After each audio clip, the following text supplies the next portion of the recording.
no meio do dia, hoje, no começo da manhã, a gente teve o lançamento da notícia lá dos Estados Unidos, mostrando que a inflação ainda continua em uma escalada de alta, em uma aceleração. Ela era para ter vindo ali entre 8,1%. Acabou que veio, na realidade, aos olhos de ótica, né, do próprio, né, Banco Central Americano, na casa de 8,2%, aí, ou seja, acima do esperado, fazendo com que a gente tenha movimentações doleteiras do mal aqui, bem interessante, dólar com bastante volatilidade no dia de hoje.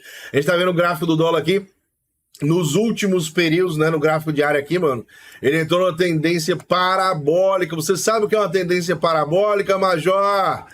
Ele subiu 28% em uma tendência mais do que parabólica, ok? Bem interessante a gente entender esse conceito, doleteiro do mal fazendo movimentação dela MEI, né? E, né, nessa movimentação parabólica que ele fez aqui, né, ele pode estar próximo de um rompimento desta parábola, rompimento de parábola no preço do dólar. É positivo para você que está em Bitcoin, Ethereum, criptomoedas da praia aí que você adora suficientemente bem. Então vamos acompanhar este movimento parabólico aqui do doleteiro do mal, porque se ele rompe para baixo aqui esse patamar, né, seria bem interessante a gente começar a entender esse conceito. Ele rompendo para baixo essa parábola, dólar enfraquece, dólar mais fraco, ativos podem começar a ganhar valor. Caso contrário, parábola continuando, nós teremos aí um colapso nos mercados tradicionais, tendo em vista que o dólar vai estar se fortalecendo ainda mais, trazendo para níveis estratosféricos. Então, quer acompanhar uma coisa hoje? Acompanha o preço do dólar, DXY, né? Acompanha o preço do dólar. Vou colocar aqui a tela aqui. Pera, Major, pera, compadre, tem calma. A verdade é essa, né? Mostra a tela, caralho. É muita onda, viu, galera? Eu tava mostrando aqui sem tela, é muita onda. Mas o que acontece é o seguinte: vamos mostrar de novo, compadre. Essa bateu, compadre. Bateu, filho. Vamos que vamos. Aê, compadre. Aê. Vamos pra cima da Marquês. Que é que eu quero mostrar pra vocês? Preço do doleteira na DXY no próprio, né? No próprio TradingView. Você vem aqui, ó. É legal, da putaria. Aí, ó. Vamos que vamos, compadre. Top, filho. Vamos pra cima. Aí, ó. O que acontece é isso aqui. Doleteira do mal, ela fez um movimento ímpar na tendência aqui. Olha aí, Major, olha que movimento ímpar na tendência. Movimento parabólico.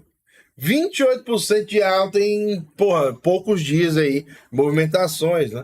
Então é bem interessante a gente entender esse conceito. Na verdade, foram poucos dias, não. Foi maio de 2021 até, né, dias atrás são 500 dias, né? Então foi bem interessante a gente ver esse conceito aí e ver que, o doleteiro do mal subiu 28,5% perante a todas as outras moedas no planeta.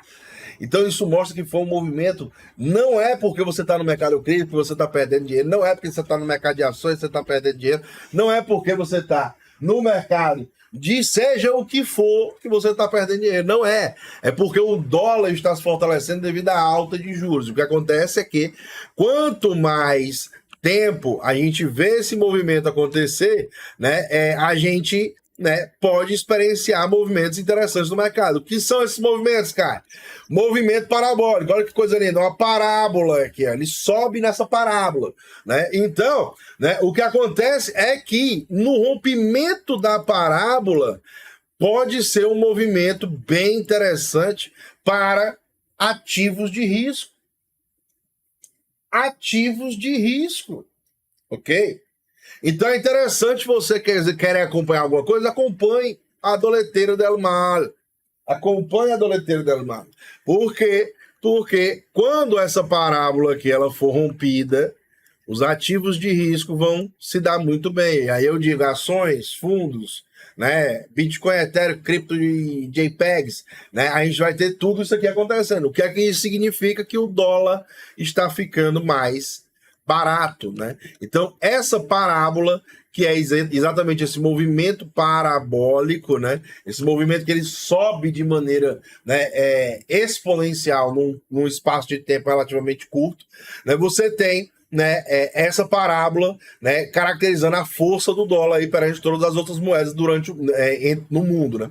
E aí você tem um movimento que o dólar ele chega aqui nesse patamar, recua, volta para testar a parábola, está tentando se recuperar para poder se manter. No dia de hoje, bastante volatilidade, como vocês estão vendo hoje. Ele foi lá em cima, voltou, então o dólar se fortaleceu, agora já está perdendo força. Vamos ver se ele perde essa parábola, do ponto de vista que ele perde esses fundos aqui anteriores, na casa dos 110 pontos aqui no DXY. Né? Se ele perder DXY aqui a casa dos 10 pontos, a gente tem esse movimento parabólico aqui perdido, né? Esse movimento parabólico aqui perdido, entendeu? E aí a gente pode ter um enfraquecimento do dólar. É provável que isso aconteça? Cara, é muito difícil a gente prever qualquer coisa aqui nesse cenário, ok? Vai depender de incerteza mundial. Então, se alguma outra coisa, vier aumentar ainda mais a incerteza, você vai ter esse movimento do dólar querendo possivelmente se fortalecer ainda mais. E aí, o que é que eu estou dizendo para vocês?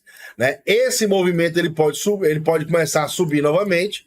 E isso acontecendo significa que ativos de risco, Bitcoin, Ethereum, DeFi, NFTs, né,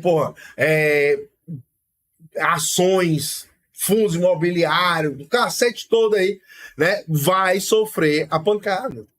Então, se quiser acompanhar alguma coisa no curto prazo, acompanha o DXY.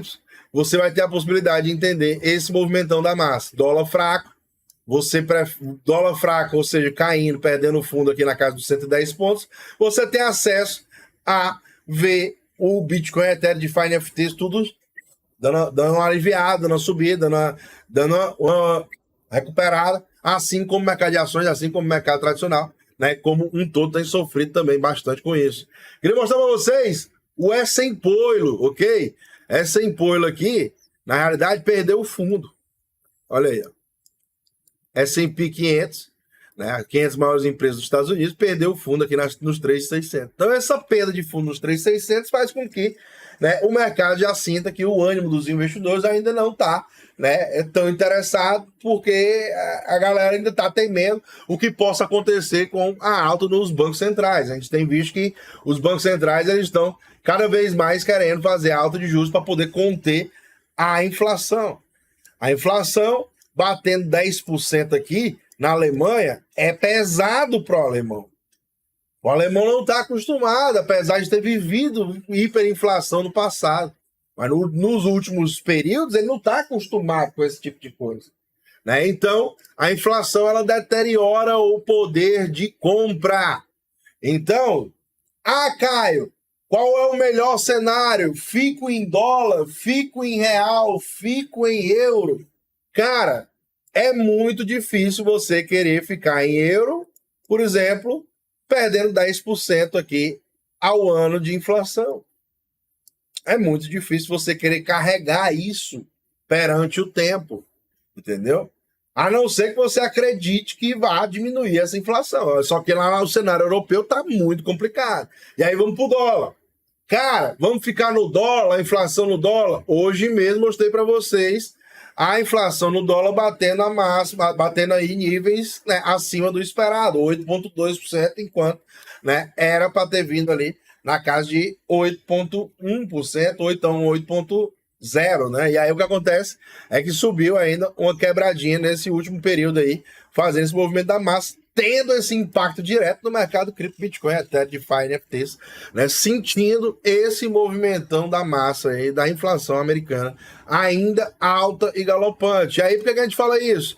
Porque não é uma boa alternativa nem você ficar em dólar, a não ser que você esteja protegido da inflação, aí nem você ficar em euro, porque você também está protegido, você também, né, tem esse movimento de degradação da inflação e os juros lá não estão subindo, não estão suprindo nem na Europa, nem nos Estados Unidos para você fazer esse tipo de movimento, ficar acima da inflação. E aí o que acontece? Você tem um movimento contrário, que é o quê?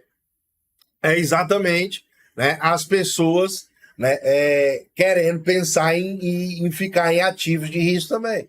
Por quê? Por que ficar em ativos de risco hoje, Bitcoin, até DeFi, NFTs, porra, mais bota aí ações, esses fundos imobiliários, por que a galera quer ficar em ativo de risco? Porque a galera sabe, os big players sabem que eventualmente os bancos centrais vão pivotar. Eles irão pivotar.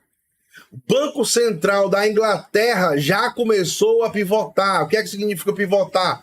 Estava indo de uma posição e agora migrou para o outro lado completamente. O que é que aconteceu? Banco inglês. Baroni tá aí, não me deixa mentir. Né? Tiver na live aí, dá o toque. Banco da Inglaterra. O que acontece é que simplesmente o banco inglês já começou a fazer de novo afrouxamento monetário, recomprando títulos de dívida no mercado. Ou seja, imprimindo dinheiro para poder, né, trazer liquidez para dentro do mercado. O banco inglês foi o primeiro. Está pivotando. Eu vou dizer para vocês que eu acredito que o segundo a fazer isso daí, sabe quem vai ser? Não será o Fed. Provavelmente será, sabe quem? Provavelmente será o Banco Europeu, da Christine Lagarde. Esse aí provavelmente vai ser o próximo banco central grande aí, de porte grande, vamos dizer assim, a estar pivotando de uma estratégia de aumento na taxa de juros para, né, um abaixo na taxa de juros. E isso pode fazer com que, né, os mercados comecem a se animarem mais por lá também, devido a todo esse movimento que está acontecendo. E a gente pode ter um cenário bem diferente do que tudo que a gente já viu no mercado. Quantitative easing em um cenário de inflação alta, né, fazendo com que, né, a gente jogue mais lenha na fogueira. É exatamente esse tipo de movimento que está acontecendo agora também. Banco japonês também, ó, o Marcelo Rodrigues está dizendo aí. O japonês também está com indícios também que está querendo proteger a sua moeda, está dampando o dólar no mercado, vendendo títulos no mercado para comprar ien. Então isso também é uma alternativa de você também entender que, né, esse movimento está acontecendo e você tem, né, alternativas para se proteger disso tudo. E por que eu falo do Bitcoin, do Ethereum, DeFi, NFTs? Porque simplesmente, aos meus olhos, no momento que esses bancos centrais vierem a pivotar, e eu digo pivotar de uma maneira agressiva para tentar, né, estimular o mercado a se desenvolver novamente, a gente tem, né, mais uma vez os bancos centrais, né, pivotando, e nesse ato da pivotada, os ativos que tendem a se dar melhor na recuperação de mercado são, sim, Bitcoin, Ethereum, DeFi, NFTs. Bitcoin, Ethereum, NFTs e DeFi. Então é bem interessante que você compreenda esse movimentão da massa, compadre. É muito interessante que você entenda que, né, é agora a hora de você começar a plantar devagar e sempre, sem muita pressa. Plante o seu conhecimento, mano. Plante o que tem na sua cabeça. Queria lembrar vocês, mano, como é que tá a nossa live aí? Vamos ver como é que tá a nossa live aqui. Nossa live aqui, ó, já vai com 381 pessoas. Obrigado a todo mundo aí que tá soltando aquele likeão também aí. Já são 211 likes. Deixa aquele like pra gente aí. Deixa aquele like pra gente aí, se inscreve no canal, ativa as notificações e também a sua opinião, que é muito importante aí no chat de alegria, compadre. Cadê o engolfo, Major? É exatamente isso, compadre. O engolfo foi de baixa, filho. Vamos ver se ele vai acontecer até as 9 da noite, hora de Brasília. Vamos que vamos. E aí o que acontece é isso aí, ó. 385 pessoas na live, obrigado a todo mundo. Eu queria lembrar vocês que nós temos o nosso canal de cortes oficial. Então, já segue lá, né? O link tá na descrição desse vídeo aqui também, para você também pegar os cortes oficiais aqui do canal, aqui, desenvolvido aí pelo Kelvin aí. Tamo junto, mano, brabíssimo. Vários vídeos aí interessantíssimos que ele tá fazendo aí, shorts também, né? Com várias visualizações, já tá começando aí o nosso canal, tem 357 membros aí. Então, dá uma olhada lá também no canal de cortes, né, compadre? Então, tudo isso que eu tava falando pra vocês é pra mostrar pra vocês que, né, a gente tá num momento conturbado. S&P perdendo o fundo. Bitcoin recuperando agora no meio da live aqui a pancada que sofreu no início do dia, vamos dizer assim. né? O Bitcoin chegou na mínima hoje ali na casa dos $18.200, quando todo mundo achou que o caos e o colapso ia acontecer devido ao anúncio, né, do próprio CPI, né, a inflação americana. A gente teve aqui essa situação do Bitcoin agora, $18.800 praticamente aqui, recuperando, voltando a patamares interessantíssimos, compadre.